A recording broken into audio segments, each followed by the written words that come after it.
Bonjour à toutes, bonjour à tous. Bienvenue pour ce deuxième jour de SITL et pour cette table ronde autour d'un concept un peu nouveau. Aujourd'hui, on va parler de Micro Fulfillment Center. Alors un terme que vous n'avez peut-être pas entendu, mais qui agite quand même un petit peu dans les acteurs de la logistique et de la grande distribution.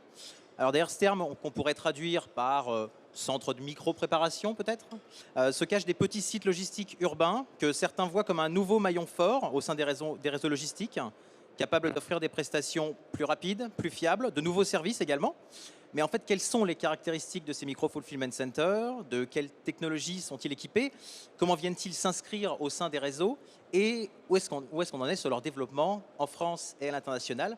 Eh bien, c'est ce qu'on va voir ce matin avec nos 4 intervenants. Bonjour à tous. Alors, on a le plus loin de moi, c'est donc Yann Ragnes, qui est directeur commercial chez Dematic, qui est un concepteur et constructeur de solutions automatisées intelligentes. Juste après, on a Alain Kadoum, qui est directeur général Moyen-Orient de Savoie, qui est un acteur mondial de la conception, fabrication et intégration de machines et systèmes automatisés et robotisés pour l'intralogistique. À côté, c'est Étienne Page, qui est directeur du développement chez SDZ Artelia, cabinet de conseil et d'ingénierie intralogistique.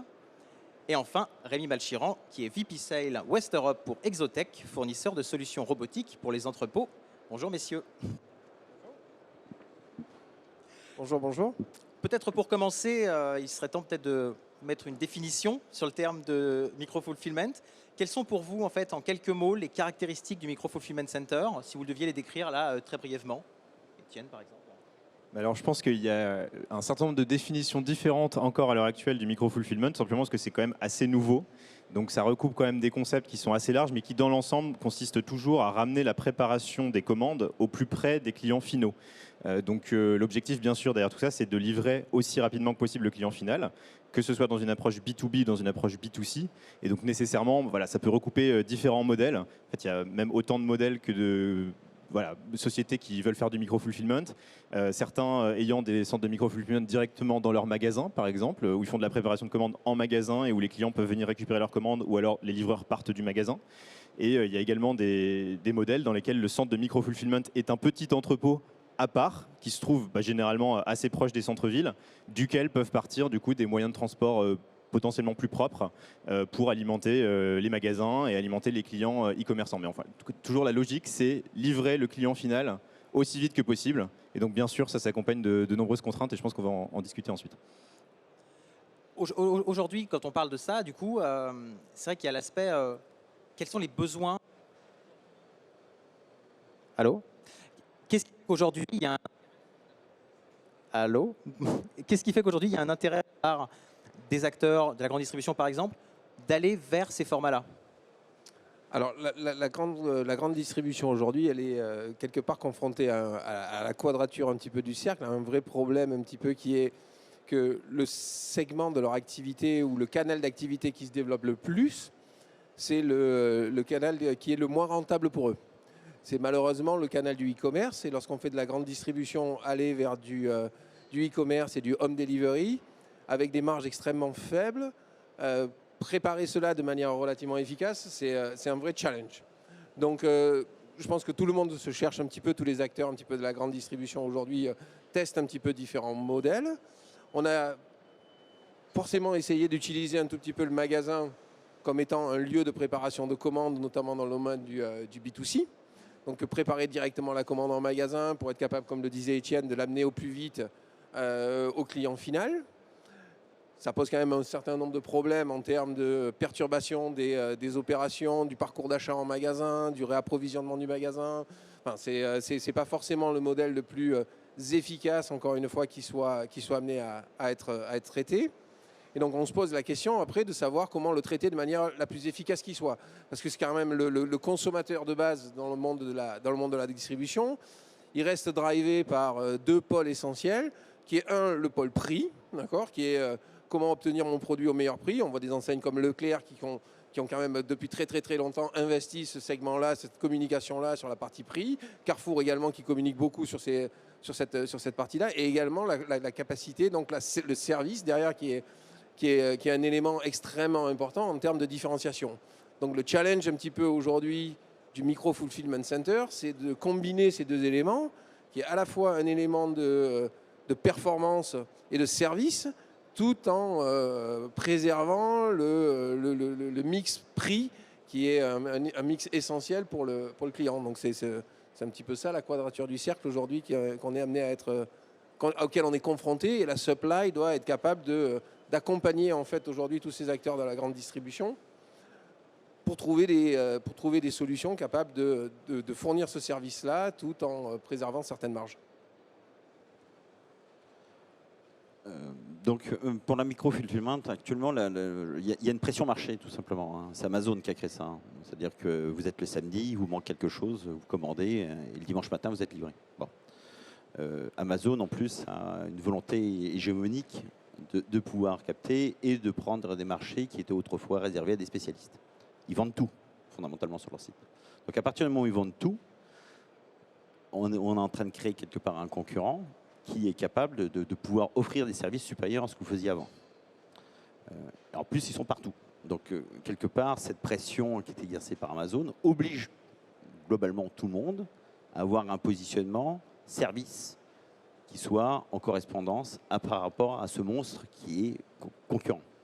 Donc, cette pression qui est exercée pousse tout le monde forcément à essayer d'offrir des services qui soient similaires à ce que fait Amazon, avec un prix qui reste décent.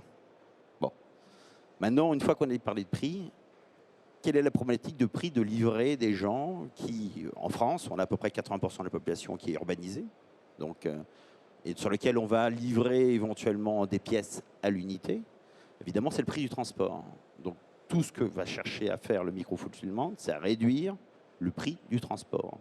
C'est-à-dire de massifier le plus possible jusqu'au point le plus ultime, qui est ce dark store ou cette réserve magasin, un volume assez fort pour rendre le transport dit du dernier kilomètre le plus réduit possible. Actuellement, il y a, on parlait de la grande distribution, mais il y a 3 exemples qui sont en train de totalement faire imploser ce système-là et qui rendent le micro-fulfillment très intéressant en termes de... Enfin, quasiment une obligation d'aller. C'est des gens comme Gorillaz, c'est Cajou, c'est Flink, où globalement, moi j'ai la chance d'habiter Ivry-sur-Seine, à côté de Paris.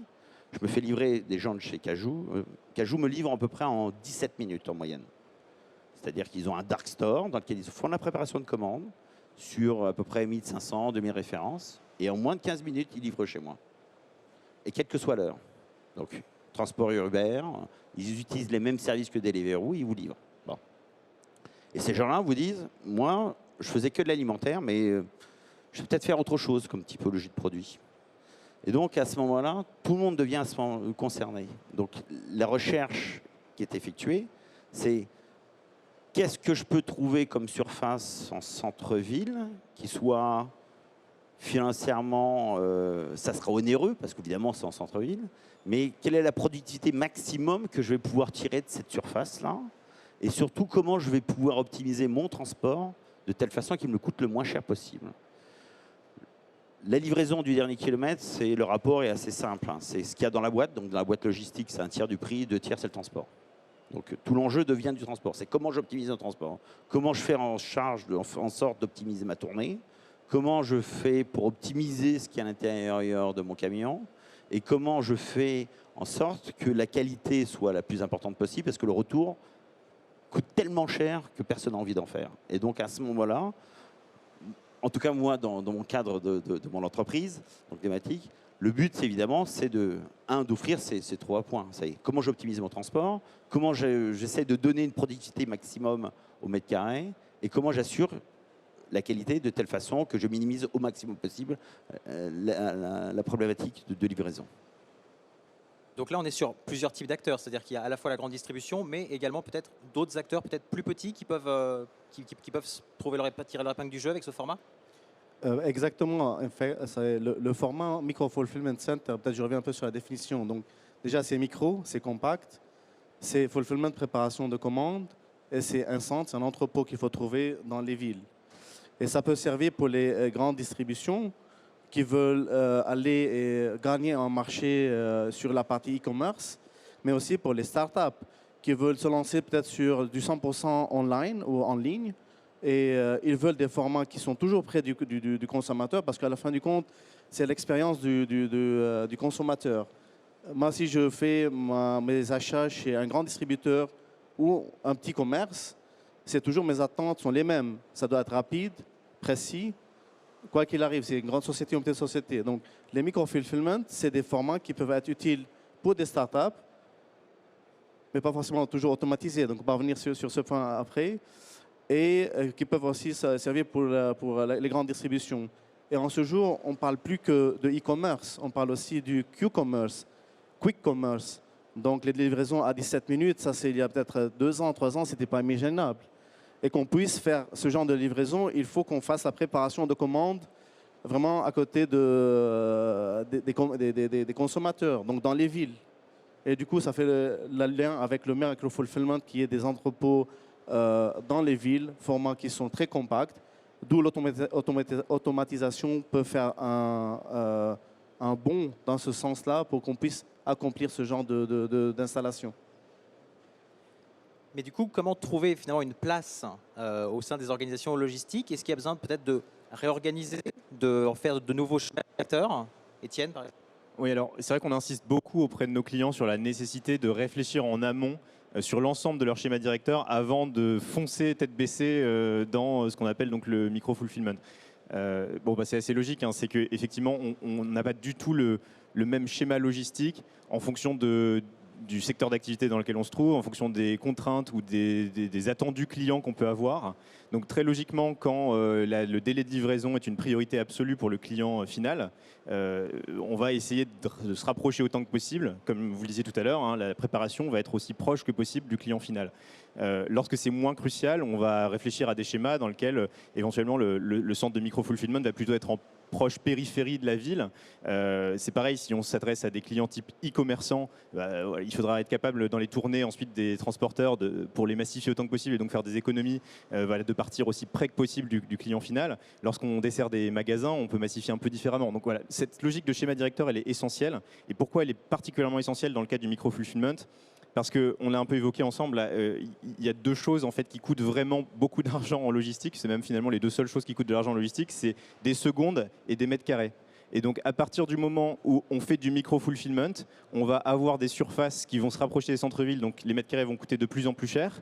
Et en plus, comme on va segmenter ces différents morceaux, on va avoir un centre de fulfillment qui est potentiellement assez éloigné avec un stock important et un stock de micro-fulfillment. Donc on va segmenter ces stocks et donc on va éventuellement être moins efficace aussi en termes d'opération. Parce que forcément, quand on a un très gros entrepôt automatisé au milieu d'une campagne, on peut très fortement optimiser les opérations. C'est moins le cas lorsqu'on a plein de petits centres de micro-fulfillment un peu partout, dans toutes les villes de France ou dans tous les arrondissements de Paris.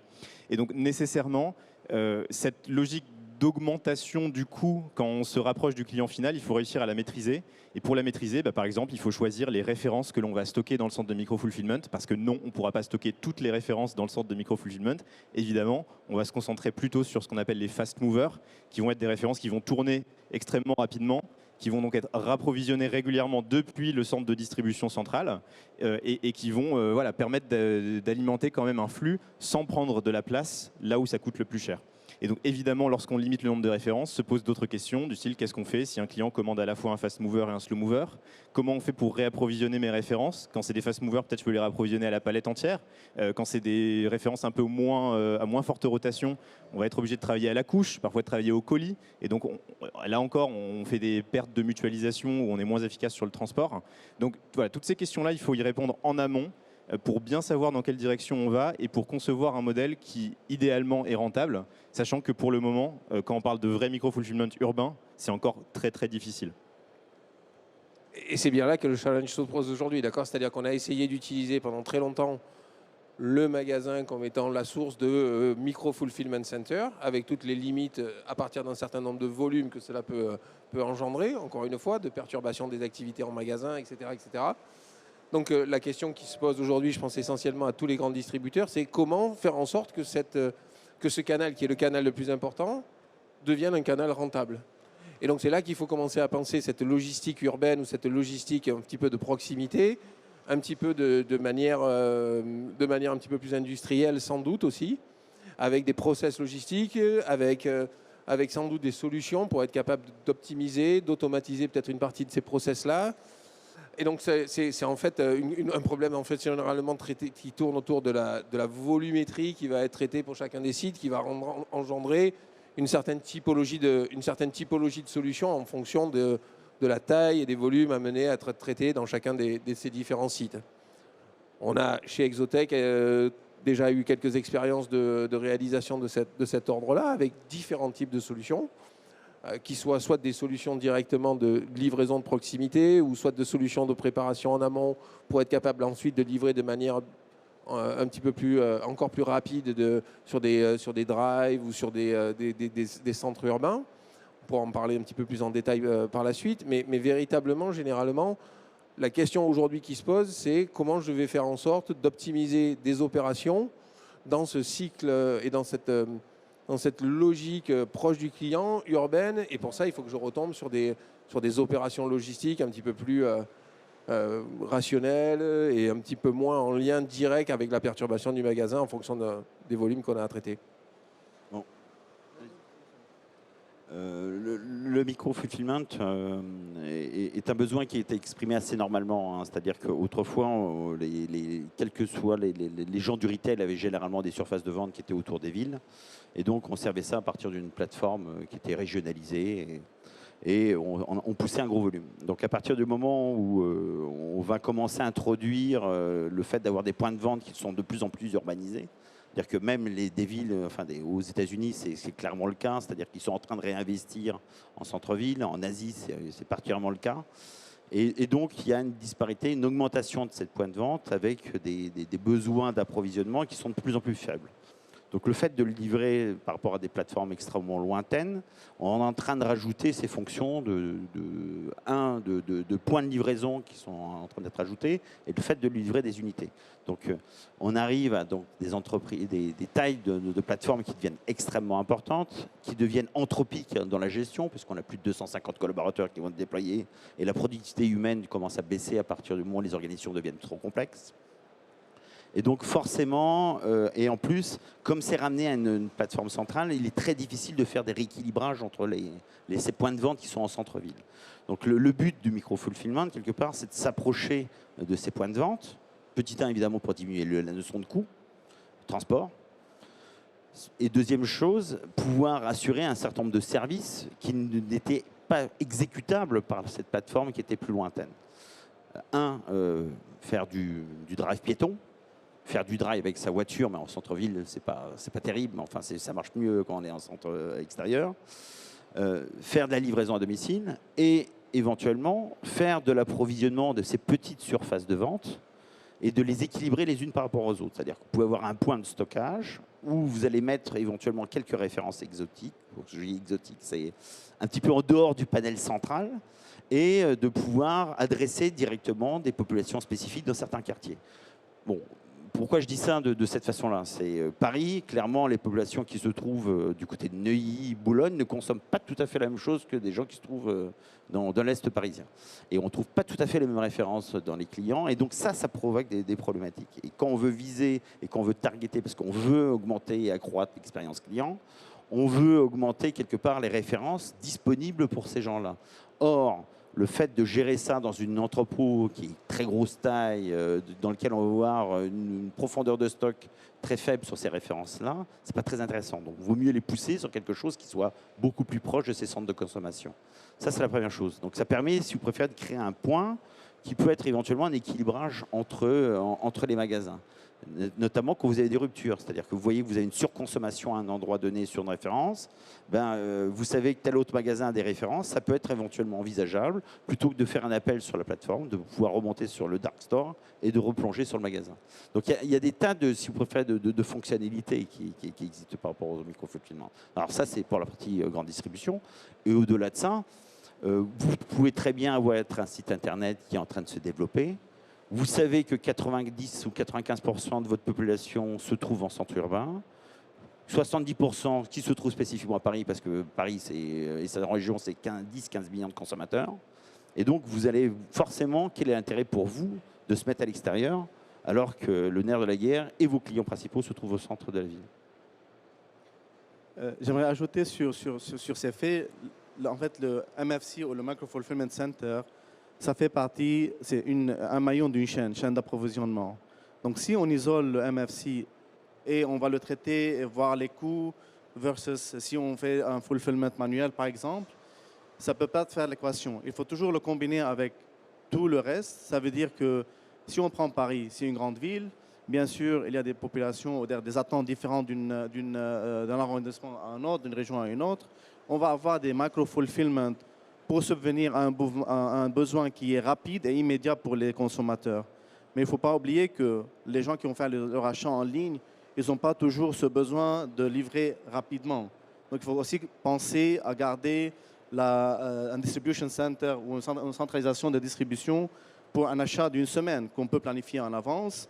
Dans ce cas-là, si on combine ce qu'on appelle les CFC, Customer Fulfillment Center, ou Centralized Fulfillment Center, ça c'est les entrepôts qui vont préparer les commandes de grosse taille, que les consommateurs ils peuvent la planifier en avance et ils sont d'accord de le recevoir dans quelques jours. Mais il y a toujours les attentes de dernière minute d'achat où il faut la livraison rapide. Donc c'est là où le Micro Fulfillment Center rentre en question. Et là, en combinant un CFC qui peut être centralisé pour une région ou une ville avec un network ou une chaîne de micro-fulfillment dans la ville, c'est la totalité qui fait une chaîne complète et qui peut subvenir aux besoins de tous les clients. Et là, il y aura une rentabilité qui peut être aussi compensée par le fait d'avoir les deux modèles existants en même temps. Et il ne faut pas oublier que, j'imagine, Savoie et les confrères, on a des solutions automatisées de pointe qui peuvent subvenir à ces besoins. La technologie existe. Et elle est là depuis des années, elle tourne. Mais ce qui est important, c'est l'automatisation des processus. À la fin du compte, comment peut-on, par exemple, savoir dans cette région, il faut ce genre d'assortment parce que c'est différent d'une autre région ou d'un autre pays. Comment puis-je orienter ou orchestrer mes commandes entre un entrepôt? Parce que, comme on a dit, c'est une maille. Il y a plusieurs entrepôts. Comment savoir, pour ce client lambda, il faut faire la préparation de commandes de ce micro-fulfillment. Donc, si on n'a pas une intelligence qui vienne orchestrer toute cette supply chain pour s'assurer qu'on a les bons produits au bon endroit, on a les bons commandes préparées au bon moment, et pas forcément que rapide, il faut être aussi pertinent là-dessus. C'est le tout. Donc, la cartographication de la ville, savoir où mettre les entrepôts, avoir un centralized distribution center pour les grandes commandes qui ne nécessitent pas d'être vraiment très proches des consommateurs, avec le software pour faire l'automatisation des processus qui vont être exécutés par l'automation, par exemple. C'est le tout qui va faire une solution complète et pertinente pour les clients. Et je reviens peut-être sur le point pertinent, pas rapide, parce que être rapide, c'est très important, mais être pertinent, c'est un peu plus. Parce que si je demande une livraison dans une demi-heure, c'est parfait, je peux la recevoir dans une demi-heure. Mais si on va plus rapidement que prévu, les attentes où le consommateur peut être un peu frustré. Parce que je prends un exemple que j'ai vécu, pas forcément avec les MFC, mais livraison de pizza, on fait la commande, promesse de livraison en 20 minutes, c'est parfait. Tu planifies quelques tâches entre-temps, prendre une douche par exemple, mais la pizza arrive en 10 minutes.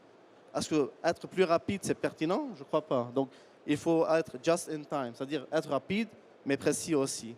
Donc, combiner MFC avec CFC, avoir le bon soft, ça fait une, on va dire, chaîne d'approvisionnement plus que parfaite.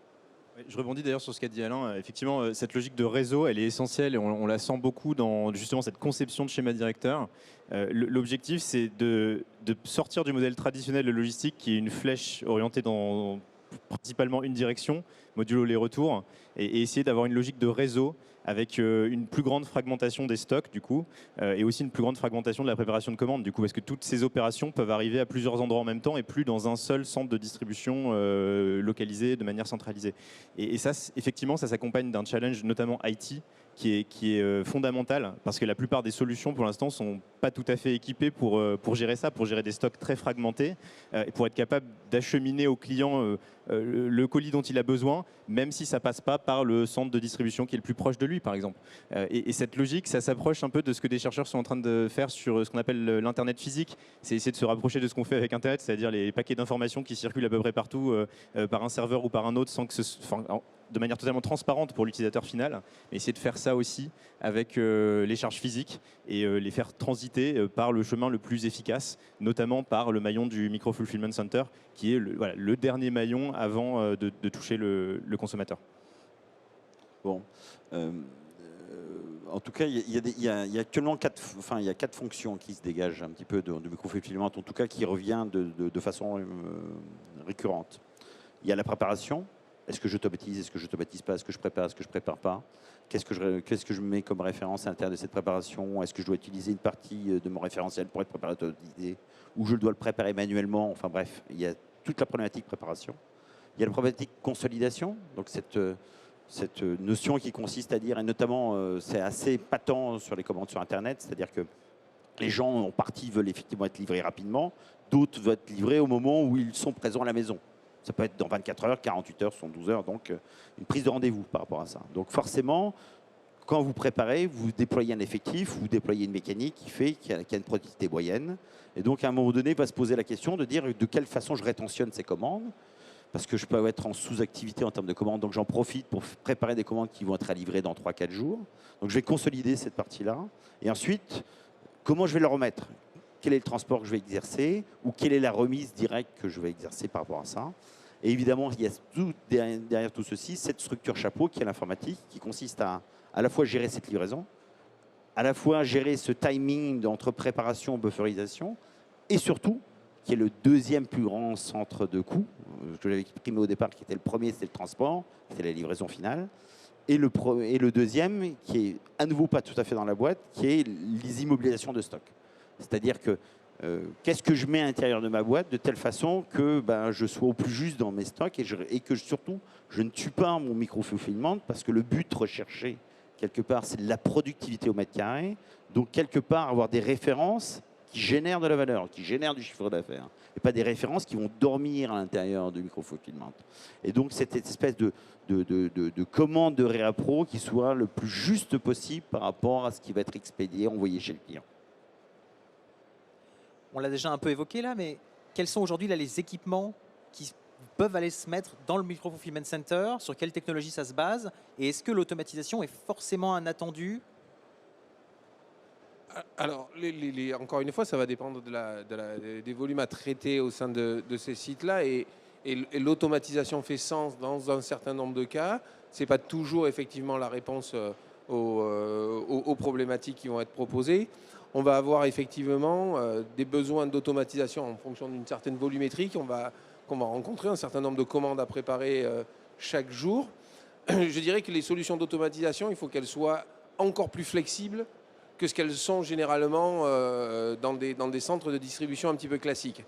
Flexibles en termes d'adaptabilité à l'environnement physique, parce que quand on parle de centres urbains ou de centres proches des zones urbaines, on n'est pas toujours sur les grands classiques d'un site logistique traditionnel, un bon rectangle avec un volume important, etc., etc. On peut être amené à travailler dans des sites relativement anciens, dans lesquels la solution, qu'elle soit généralement un mix de solutions manuelles et un mix de solutions automatisées, va pouvoir s'insérer. Donc il faut une capacité à être flexible pour pouvoir s'insérer dans des univers qui sont généralement un petit peu plus contraignants.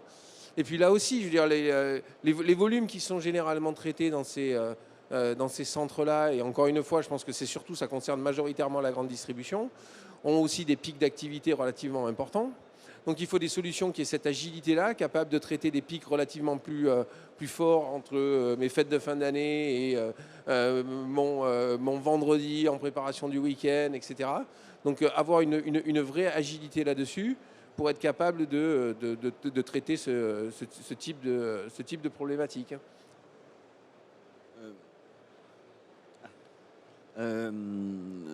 Je partage un petit peu ce qui vient de dire, c'est-à-dire que la configuration, on n'a pas toujours le choix de ses armes.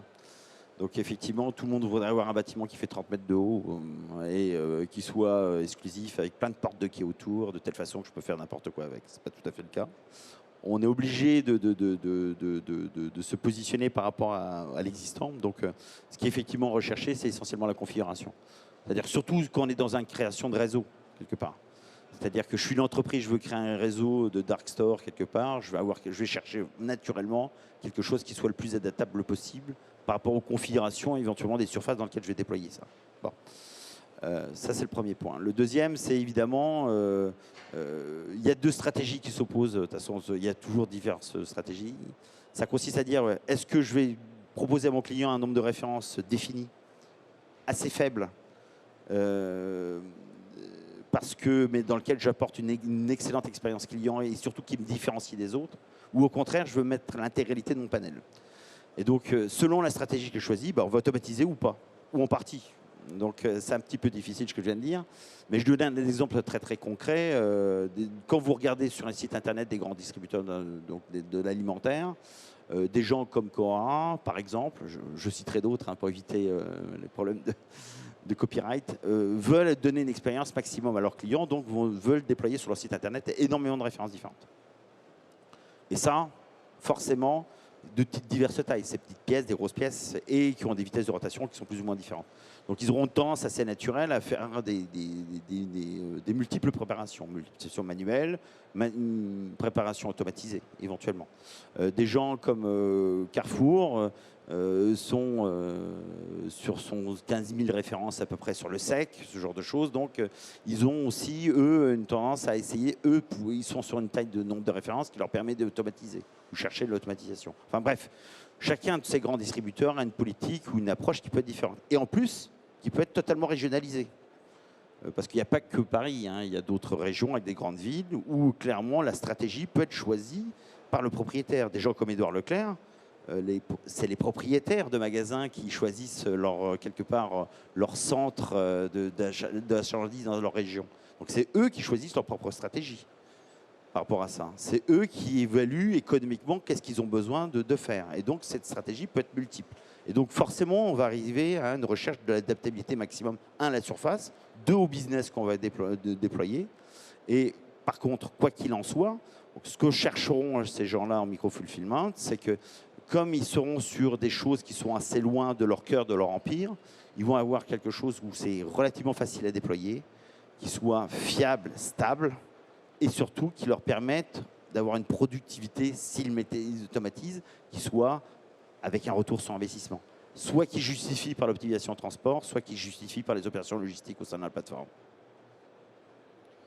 Donc, en fait, pour le choix de la technologie et si il faut être automatisé ou pas, en fait, les trois questions qu'il faut se poser avant de définir un MFC, c'est les conditions, les flux et l'entrepôt ou le bâtiment. Donc, les conditions. Est-ce qu'on est en train de faire du ambiant, frais, froid négatif?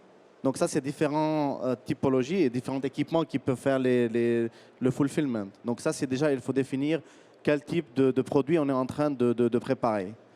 Deux, les flux. Est-ce que les flux justifient l'automatisation d'un entrepôt ou est-ce qu'on peut quand même le gérer manuellement? Et trois, c'est le bâtiment. Comme on est en train de parler dans un milieu urbain, ça veut dire qu'on est déjà des villes qui sont construites avec des gens qui y vivent. Donc, on n'a pas toujours la surface souhaitée pour construire un entrepôt versus si, par exemple, je suis en train de construire un nouveau entrepôt hors ville, greenfield.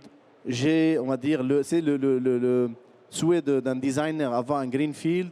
Il peut designer la solution parfaite pour l'entrepôt. Donc, la flexibilité dont on a parlé avant, c'est très important quand on est dans des formats de bâtiments existants. Ça peut jouer sur... La flexibilité, c'est important, mais aussi est-ce qu'on est pertinent, c'est toujours la question. Mais bon, donc, si on a la réponse sur ces trois questions, donc le produit que vous allez utiliser, l'automation que vous allez utiliser, est-ce qu'elle est capable de traiter du froid négatif, froid et ambiant, ou est-ce qu'il va y avoir trois technologies combinées dans un seul entrepôt? Donc après, il y a le coût de maintenance, la ROI à prendre en compte. Donc les flux, est-ce qu'on automatise ou pas? Et le bâtiment lui-même. Mais dans tous les cas, il faut toujours revenir, à mon avis, sur la question de base, c'est le IT, les process. Parce que même si c'est automatisé ou pas, il faut toujours avoir une bonne consolidation. Et quand on parle consolidation de produits frozen, chilled, ambient, ensemble, ce n'est pas la même problématique. Si j'ai une partie de la commande qui est ambient, je peux peut-être la préparer une journée en avance, je la mets dans un endroit staging pour finaliser la commande. Mais le froid négatif, par exemple, ou bien il faut un système de stockage froid négatif pour l'utiliser comme buffer, ou il faut par exemple préparer just in time, encore une fois. Et toute cette synchronisation des processus doit se faire avec une intelligence. Si on fait ça avec des machines ou avec des humains, c'est la même problématique qui va se poser. Donc, avoir le bon software. Donc, il n'y a pas une seule technologie pour répondre à la question. Il n'y a pas une seule technologie qui peut adresser tout type de micro-fulfillment. Il n'y a pas un seul layout ou un format. Et c'est là où, par exemple, des sociétés d'intégration d'automation qui ont un portfolio, une portefeuille diversifié, peut choisir, on va dire, un système X pour un problème Y. Donc c'est un peu ça l'idée. Il n'y a pas une seule réponse, mais on est tous là ici pour répondre à ces questions et vous proposer des solutions qui peuvent être adaptées, ou bien c'est du manuel, ou semi-automatisé, ou fully automated. Je pense malgré tout que la technologie, elle peut pas être, elle n'est pas magique, quoi, d'accord. C'est-à-dire que la technologie, elle peut répondre à un certain nombre de questions, mais quand j'observe un petit peu aujourd'hui l'écosystème de ce monde de la grande distribution, je me dis il y a des nouveaux acteurs qui arrivent et qui viennent particulièrement la perturber. Je pense à des sociétés comme Picnic au Benelux qui commencent à arriver ici en France, qui n'ont pas tout le problème des assets qui ont à gérer, les Carrefour, les Auchan, avec des tailles de magasins où la rentabilité au mètre carré est en train de décroître, etc. etc. Donc eux, ils arrivent avec un schéma entièrement nouveau, donc qui est forcément adapté à une certaine rentabilité en home delivery, etc. Et ils posent ce challenge-là à la grande distribution, qui est de dire, bon, ben, ok, comment vous allez faire pour vous aussi être rentable sur ce même secteur. C'est une question qui est quand même particulièrement compliquée. La technologie, c'est une réponse.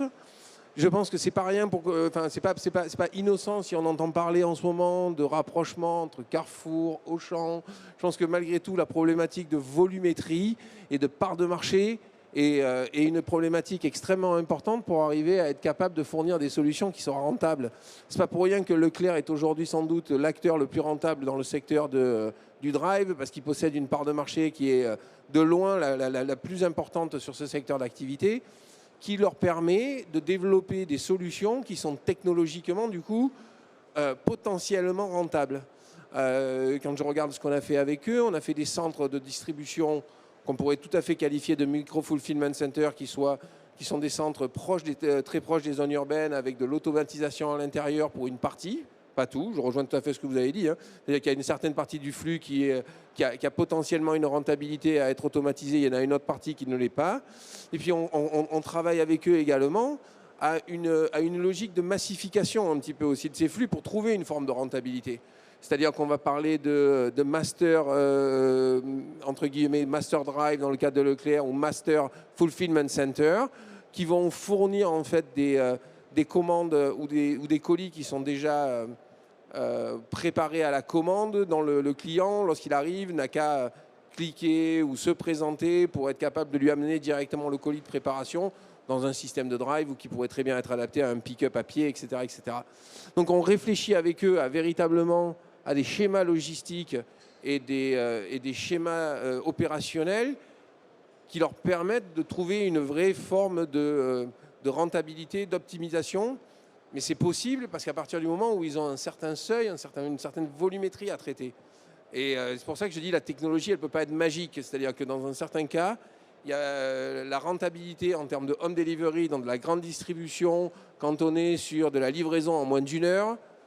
Si on est un acteur présent avec, je vous dis, déjà des coûts fixes relativement importants, c'est extrêmement compliqué à à trouver. Ouais, 2 mots pour compléter. Effectivement, je rejoins totalement ce qui est dit là. Sans mutualisation, enfin sans massification au moins du flux, c'est très très compliqué d'atteindre une certaine rentabilité. Et quand on se pose la question de automatiser ou non, encore une fois, il faut revenir à ce que sont les sources de coûts en logistique et notamment quels sont les drivers qui font qu'on automatise de manière générale. Pour voilà, quel est le ROI de l'automatisation, vaste question. Hein. Mais généralement, c'est parce qu'on va gagner de la surface en densifiant, par exemple, et donc on paye moins de mètres carrés, ou alors parce qu'on va rationaliser les opérations, avoir moins de temps opérateur et donc gagner des secondes. Ce qu'il faut voir dans les centres de micro-fulfillment tels qu'on les imagine souvent, c'est des zones urbaines. Donc c'est des petites surfaces qui sont très contraintes, dans lesquelles c'est quand même assez difficile de massifier et donc d'aller gagner des mètres carrés et donc d'aller en faire un levier de ROI. Et c'est aussi des surfaces dans lesquelles c'est assez difficile d'aller économiser des ressources humaines. Parce que quelles sont les solutions d'automatisation dont on est en train de parler là dans les MFC? C'est des solutions souvent goods to person. Ça veut dire qu'on va remplacer en fait le déplacement des opérateurs dans le stock pour aller faire le picking, hein, chercher les charges et les préparer. On va remplacer ça par des robots qui vont apporter la charge directement à un poste de préparation et l'opérateur va prélever voilà, la quantité voulue. Ça, c'est beaucoup plus difficile lorsqu'on est dans des petites surfaces parce qu'on a moins tout simplement de chemin de picking à économiser. Donc voilà, il y a un sujet là-dessus aussi qui est que dans des petites surfaces, quand on est très contraint, mettre un système automatisé, c'est plus compliqué parce que voilà, les drivers du ROI, on ne les retrouve pas. Bon, en résumé, il y a un ticket d'entrée à l'automatisation. Voilà. Et donc forcément, ce ticket d'entrée est aussi lié à la complexité qu'on essaye de résoudre par l'automatisation. Si votre business n'est pas complexe, bah, n'automatisez pas. Ou il faut que vous ayez un élément d'obligation logistique qui fait qu'à un moment donné, vous êtes obligé de le faire par l'automatisation. Mais on a raison, c'est-à-dire que quelque part, on est dans la mission essentielle actuellement dans le micro-fulfillment, c'est d'utiliser effectivement des goods to man. Et donc, de ne pas être dans une utilisation du mètre carré, parce que généralement, on ne parle pas des bâtiments qui sont extrêmement hauts, on est plutôt dans une recherche de l'utilisation du mètre cube, qui consiste à dire combien de références je peux mettre dans un mètre cube, et à partir de ce nombre de mètres cubes, combien de stations goods to man ou d'opérations robotisées je peux mettre en place pour pouvoir traiter une commande. Et par rapport à ça, il y a un prix. Et si je n'en tire pas un bénéfice éventuellement par le transport, quelle est la façon dont je peux en tirer un bénéfice simplement en termes d'optimisation à l'intérieur de cet entrepôt? Donc clairement, généralement, par exemple, pour donner un exemple typique, quand on parle de l'eau cristalline, qui est le pack d'eau classique usuel que les gens achètent en grande distribution, quel est l'intérêt de mettre ça dans un goods to man?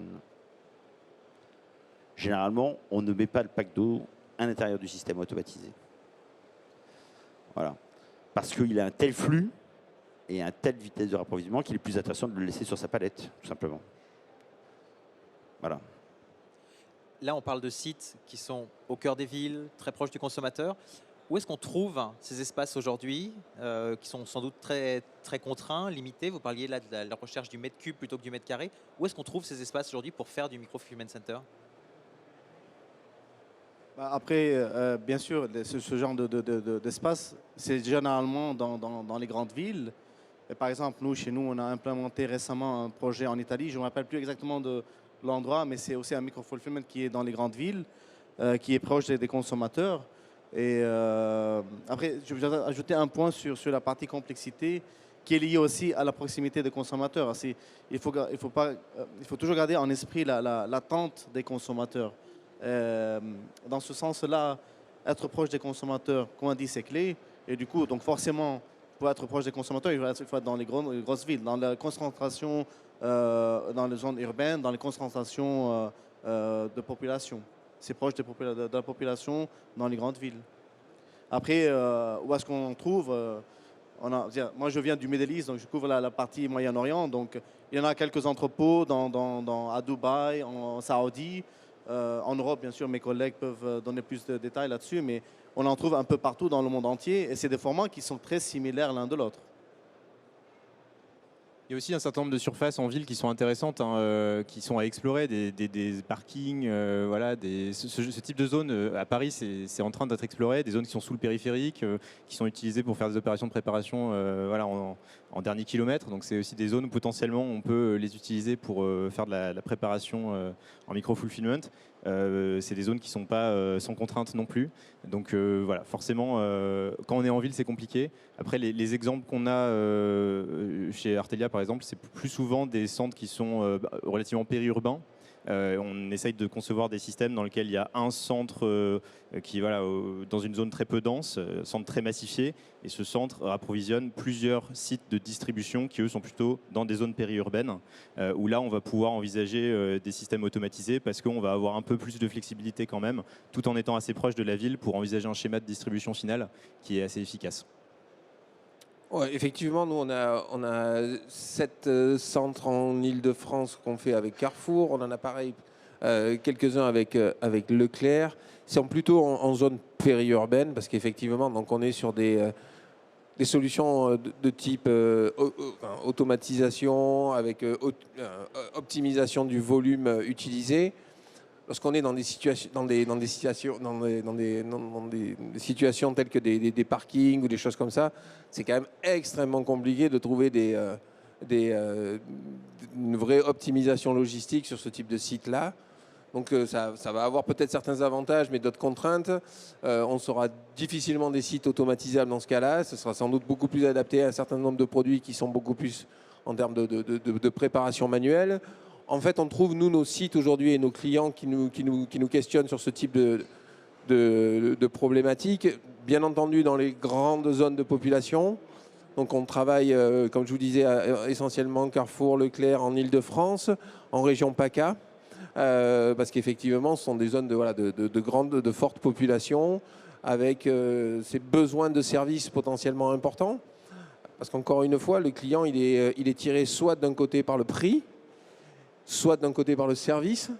Donc des populations CSP+, éventuellement intéressées par ces problématiques de service sont aussi des zones intéressantes de développement pour la grande distribution. Donc c'est un petit peu nous jusqu'à présent, les premières expériences qu'on a véritablement en France sont plutôt sur ces zones-là. L'avantage, c'est que la France, c'est un pays qui est assez ancien. Et les villes ont eu une histoire. Donc effectivement, sur la région parisienne, lyonnaise, enfin les grandes villes, généralement, il y a toujours des friches industrielles qui existent avec des réhabilitations. Donc forcément, on n'a pas tellement le choix de la configuration du bâtiment dans lequel on va aller. Donc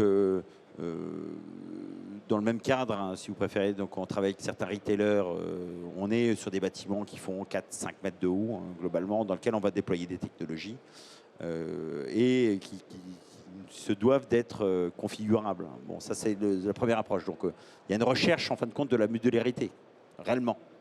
Donc on ne soit pas dans une configuration qui soit un rectangle ou un carré. Donc on va chercher d'autres systèmes, si vous préférez, à mettre en place par rapport à ça.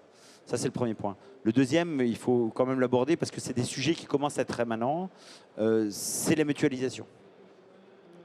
La mutualisation, c'est le fait que dans certaines typologies de clients, on travaille très sérieusement sur le sujet, où il y a des associations de rapprochement qui consistent à effectivement, à créer ce phénomène de volume, et deux, de pouvoir préempter une surface qui est plus spécifique. De toute façon, dans la région parisienne, c'est assez connu, hein, c'est Gennevilliers globalement, pour faire simple, hein, où il y a quelque chose en proximité. Il y en a d'autres, évidemment, du côté de Vitry-sur-Seine, Ivry-sur-Seine, etc., donc porte de Bercy, ce genre de choses. Il y a le canal Saint-Martin qui a une grande discussion, mais avec les Olympiades de 2024, bon, c'est un sujet qui devient un petit peu obsolète. Mais sur certains grands magasins dont les enseignes sont assez connues, il y a encore éventuellement des endroits dans lesquels on peut avoir des réserves, dans lesquels déployer des micro-fulfillment. Alors pas que dans l'alimentaire, d'accord, pas que dans la grande distribution. Je pense à des magasins plutôt des department stores, ce genre de choses, qui ont quelques réserves, qui peuvent tout à fait accueillir des systèmes micro-fulfillment et qui peuvent faire plaisir à plusieurs marques différentes. Parce que le but même du département de store, c'est de regrouper plusieurs marques différentes au sein d'un même toit.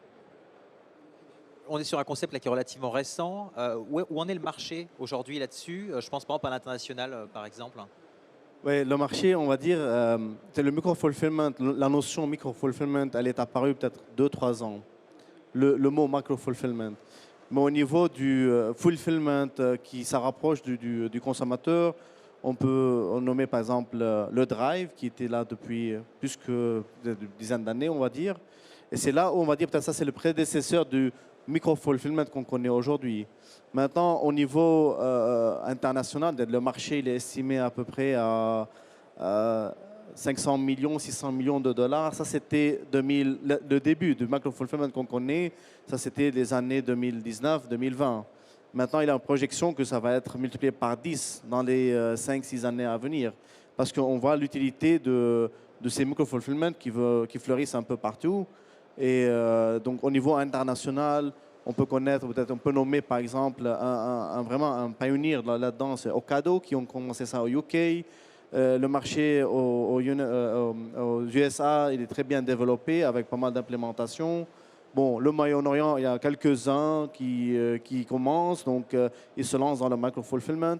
Après, c'est bon, la partie Europe aussi, peut-être aller un peu. Moi, je n'étais pas en retard, mais c'était pas peut-être si demandé que maintenant. Après le Covid qui a accéléré le concept de micro-fulfillment un peu dans le monde.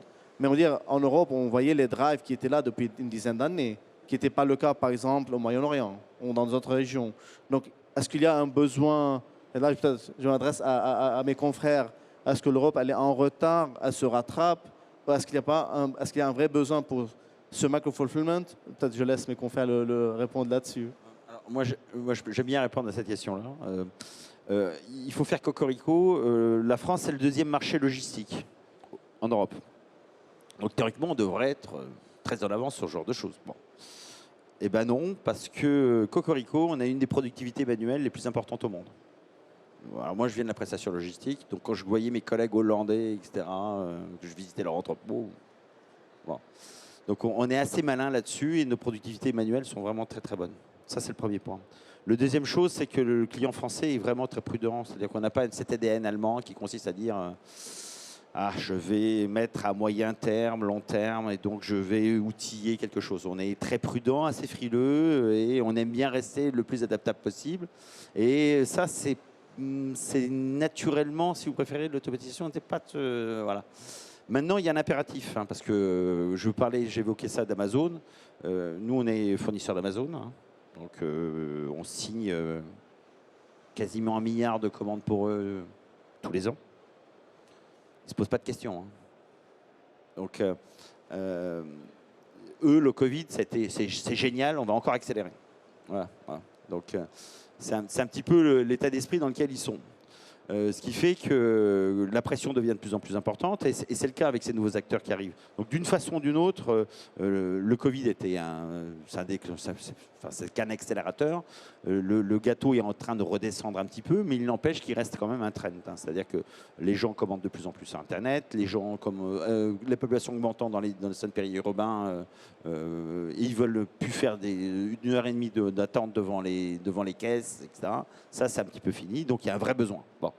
Une fois que c'est fait, la technologie est en train de changer, les systèmes d'information sont en train de monter en gamme. Il y a notamment ce que je parlais de réapprovisionnement, ces micro-fulfillment, devient un vrai enjeu et ça devient intéressant de se positionner. Et les systèmes informatisés ont considérablement augmenté leur capacité. Et quelque part, la modularité des systèmes automatisés qui sont en train d'être déployés actuellement avec cette évolution technologique en mix avec cette informatique fait qu'à un moment donné, ça se regarde. Et ça se regarde fortement. Ça se regarde dès qu'on a plus de 2000, 3000 références, dès qu'on a un certain nombre de commandes, jusqu'à 500, 600 commandes dans le cadre de la grande distribution, ça commence à se regarder. Il reste quand même des marchés qui ont toujours traité ce micro-fulfillment. À nouveau, hein, on oublie un petit peu le monde de spare parts. Certains engagements, certaines entreprises sont obligées de livrer en 2 heures certains de leurs clients. Eux, ils traitent déjà micro-fulfillment depuis 20 ans. Hein. C'est ce mandatory parce qu'ils ne peuvent pas couvrir l'intégralité du territoire en moins de 2 heures. Hein. Donc, ils sont obligés d'être près de leurs clients. Ils le font déjà, ces gens-là. Bon. Donc, il y a quand même des savoir-faire par rapport à ça. Donc, l'informatique et le fait de déployer des robots autonomes avec des systèmes experts, etc., font qu'à un moment donné, ça se regarde. Bon, je ne parlerai pas des problématiques RH liées à ça, c'est-à-dire les taux d'absentéisme, le fait que vous ayez un système automatisé, ce soit structurant, le fait que par essence, un micro-fulfillment, c'est peu de personnel. Donc quand vous avez 2 personnes qui se battent dans le micro-fulfillment et qu'il y en a un qui est absent, bah, vous perdez 50% de votre force de production. Voilà, c'est simple. Donc plus c'est réduit et plus ces fluctuations d'activité et de problématiques RH que vous pouvez rencontrer sont impactantes. Donc le système automatisé, c'est un côté protectionniste par rapport à ça. Mon process, il est stable, il est défini par la machine, et le nombre de personnes que je dois déployer autour de la machine n'est pas si important que ça. En contrepartie, bah, il faut former un peu plus les gens parce que c'est pas du travail de gens non qualifiés. Voilà. Mais ça permet de répondre rapidement à des demandes, à des besoins. C'est une accessibilité rapide aux références. Et puis, c'est la fiabilité du travail, à nouveau, et la qualité du rendu. Nous arrivons... non. Non, moi j'ai des fois quelques doutes un tout petit peu, c'est peut-être personnel, mais sur cette digitalisation et les attentes du client poussées à outrance et quelque part donc toujours un petit peu aller plus loin dans la course qu'impose Amazon, peut-être un petit peu à beaucoup de retailers, sur toujours être capable de livrer plus vite, plus rapidement. Et je pense qu'au fond de nous, quand même un tout petit peu, et peut-être même, je pense à mes enfants, je me dis ils vont avoir peut-être aussi des comportements des fois un petit peu plus éco-responsables par rapport à ce qu'on est nous des fois en train de concevoir comme modèle de consommation.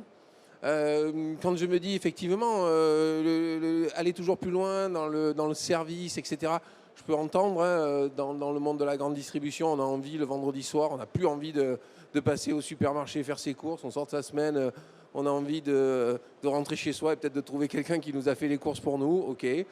Mais je me dis on doit aussi quand même, je pense qu'on a aussi au fond de nous un peu ce monde un peu éco-responsable dans lequel on se dit on ne peut quand même pas indéfiniment penser qu'on va se faire livrer des colis chaque jour par un Amazon, par qui que ce soit d'autre.